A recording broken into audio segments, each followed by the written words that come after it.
For some, the holiday visit with one's family is a source of warmth and comfort after a hectic year. But for many others, such a period of supposed R&R can be dreaded. Is this warranted? Psychology and pop culture has a history of blaming the family on poor mental health. But how fair is this really? Here's an interesting story. In the 1960s, George Brown, a British sociologist, was observing the clinical outcomes of patients with schizophrenia who were returning from treatment. He noticed that the patients who went to live in lodgings, care facilities that did not involve their families, had pretty positive outcomes in terms of well-being and treatment. But what about the patients returning to their partners and parents? Brown found that, surprisingly, these individuals would often experience a severe relapse of symptoms.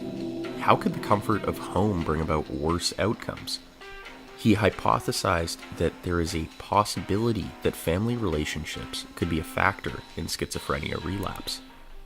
Over time, Brown, working in collaboration with Michael Rutter, tried to figure out how to measure the range of feelings and emotions to be found in ordinary families. Here, Brown wasn't necessarily looking at abusive households or families that were obviously dysfunctional or neglectful. Rather, Brown was searching for more subtle mechanisms that could explain the differences he saw in patients. As Brown set about in interviewing the many families that were involved in the study, he found one key observation. The family environments that were associated with relapse and schizophrenia were often characterized by three key traits: criticism, hostility, and emotional over-involvement directed towards the patient. It was with this key finding where George Brown developed the construct of expressed emotion. What is expressed emotion exactly? Assessed through a short interview process, psychologists observe how the patient's family members refer to the patient. Criticism refers to the critical remarks and disapproval of their behavior. This can include complaining about them, always sleeping, or never tidying up. Another aspect of EE includes hostility, which can be captured in more generalized negative summaries of the patient, such as calling them annoying, lazy, or simply rejecting them as a true member of the family, such as making them a scapegoat. Finally, emotional over-involvement, or EOI, involves statements that remove any agency in the patient and sometimes infantilizes them. Family members might finish the sentences of the patient, speak on their behalf, or simply say things like, "I can't leave them alone because I worry about them constantly." Later, researchers wondered whether this sort of adversarial relationship was simply a reaction to difficult individuals with psychopathology. Could having a child that is impulsive and rebellious simply evoke these hostile and critical responses? However, after interviewing and assessing the history of patients in high EE environments, these authors concluded EE does not appear to be a simple reaction to specific characteristics of patients. In other words, high EE is not simply a response to the severity of the patient's illness, rather it is more often than not a form of communication and relation that frustrates, infantilizes, and rejects the individual regardless of their own faculties. Sadly, research has demonstrated that the influence of EE isn't restricted to those suffering from schizophrenia. Further studies have found high associations between EE and relapse across various other psychopathologies, such as anxiety, bipolar, depression, eating disorders, substance use and addiction, as well as PTSD. To make matters worse, parents with mental illnesses of their own tend to be more likely to express high EE, suggesting that there is a transgenerational transmission of mental illness.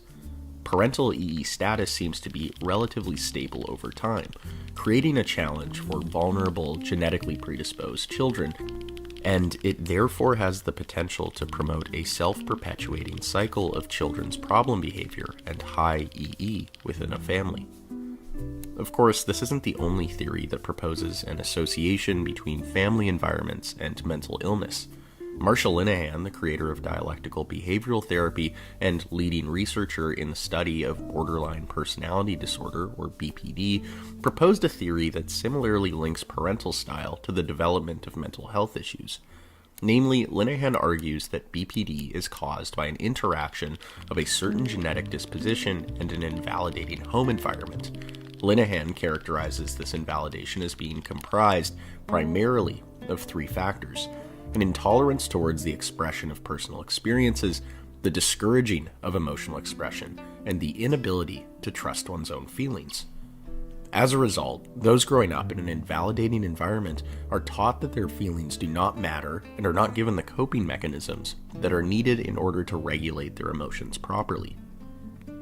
Of course, one does not need to struggle with BPD or schizophrenia to resonate with those isolating feelings of invalidation and hostility that such family environments can create. There's no license or crash course in raising a family, and most of us have been raised imperfectly by human beings dealing with their own struggles and childhood deficits. But the question here is, more broadly, what are we to do? There are a few options, thankfully. Firstly, family-based interventions have been proven to work. This includes workshops with the families in terms of learning new ways to communicate and empathize with the patient. This might involve teaching parents to recognize how their own responses to certain behaviors could actually reinforce said behaviors. Conflict resolution for the client in the form of methods such as motivational interviewing and nonviolent communication can also be effective tools for those with uncooperative relatives. Of course, this is all easier said than done.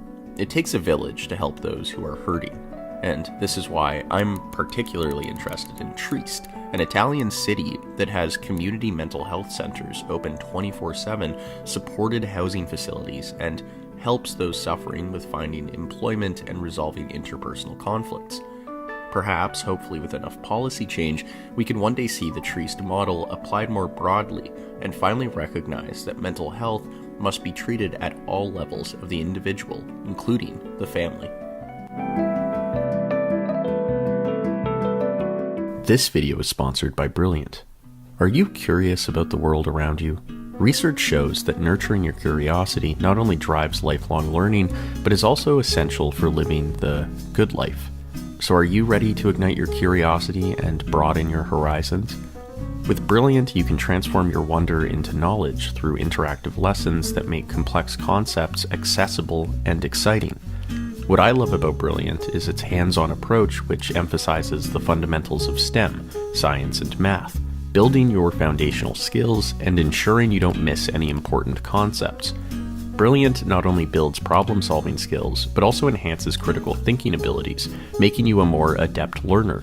Courses like mathematical reasoning, scientific thinking, and introduction to probability all offer fascinating insights that you can apply in real life, from analyzing data trends to assessing risks in everyday decisions. With Brilliant, you can develop real knowledge in just minutes a day. By actively engaging your brain in critical thinking exercises, you achieve lifelong retention of information. The daily challenges make learning not just rewarding, but also addictive. Enrich your curiosity and your life with everything Brilliant has to offer for free for 30 days by visiting brilliant.org/Sisyphus55 or clicking the link in the description. Plus, you'll receive 20% off an annual premium subscription.